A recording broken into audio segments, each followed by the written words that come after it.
Republicans struggle for a second day to finish their work on a tax cut plan, with President Trump arguing it should include ending Obamacare's mandate and lawmakers debating how to pay for rate cuts. Trump and House GOP leaders insisted that legislative text would be released on Thursday, though that seemed far from assured. And the difficulties already emerging for Republicans indicated just how challenging it would be to get a tax bill on Trump's desk. We want to make sure it's right. And arbitrary deadlines do not work. We saw that with health care, Chief Deputy Whip Patrick McHenry, RN.C., a member of the leadership team, told reporters. Advertisement bill was initially expected to be released Wednesday, but the rollout was pushed back a day on Tuesday night. We're not going to allow the idea of rolling it out on a Wednesday rather than a Thursday to determine something as substantive and important as tax reform, McHenry said. Leaving a closed-door meeting just off their House floor, GOP members of the Ways and Means Committee said late Wednesday afternoon that the bill is on track to come out on Thursday. White House officials who huddled with lawmakers on Capitol Hill were also upbeat.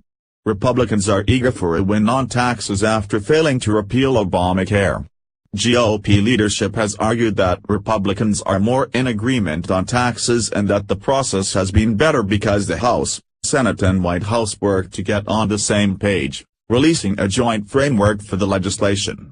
But the bill's details have been closely held, and some lawmakers are getting frustrated.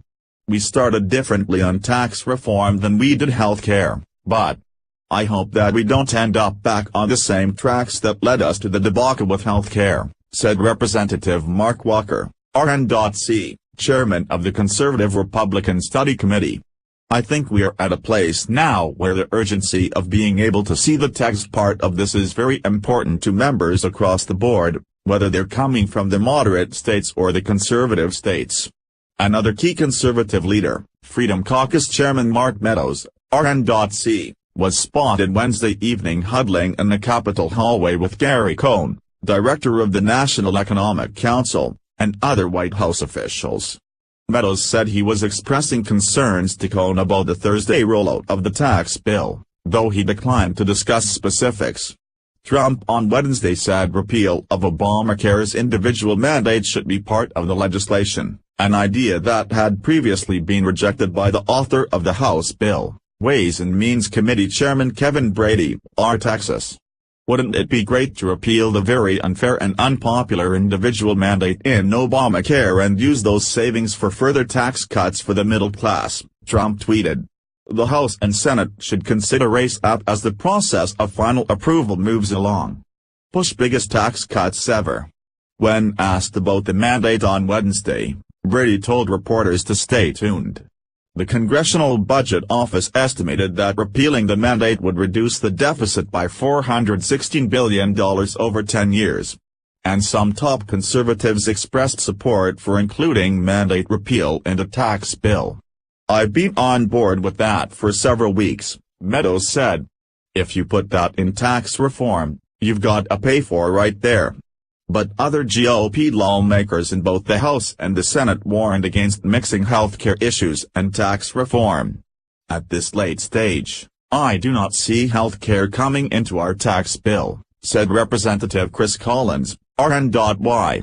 A key hurdle for lawmakers is figuring out how to meet their revenue targets. Under the budget resolution lawmakers adopted in order to bypass a Democratic filibuster, the measure can't add more than $1.5 trillion to the deficit in its first 10 years. It also can't add to the deficit outside the 10-year window if it's to clear the Senate with only 50 votes, due to the chamber's Byrd rules.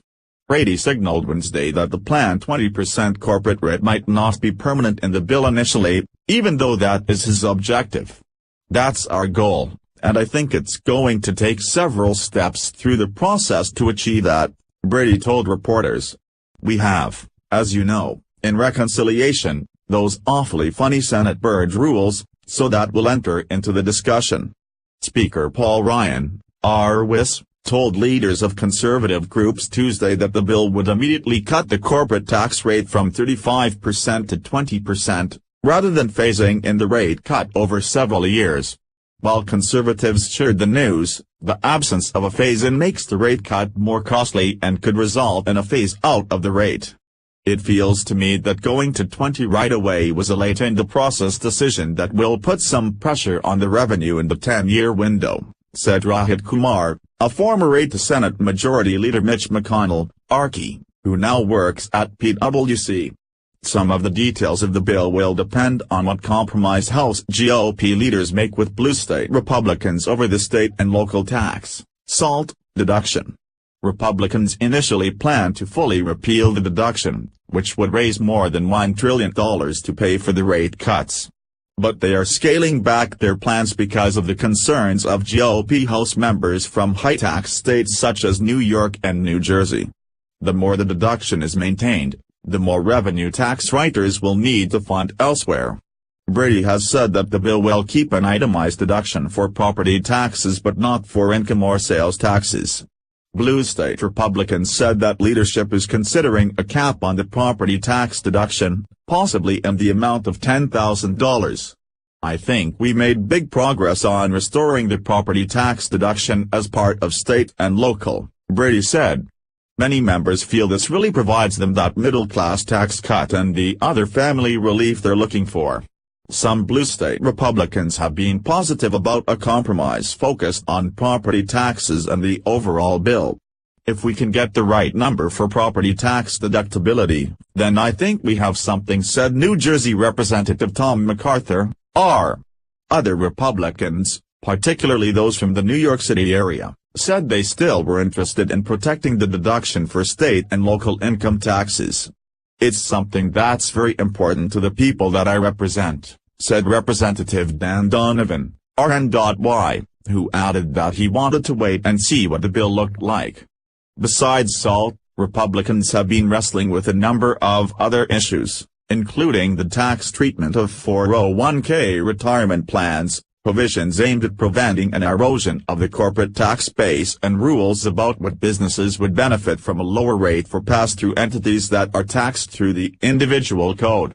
They're also working to try to focus the benefits of their legislation on the middle class as opposed to the wealthy.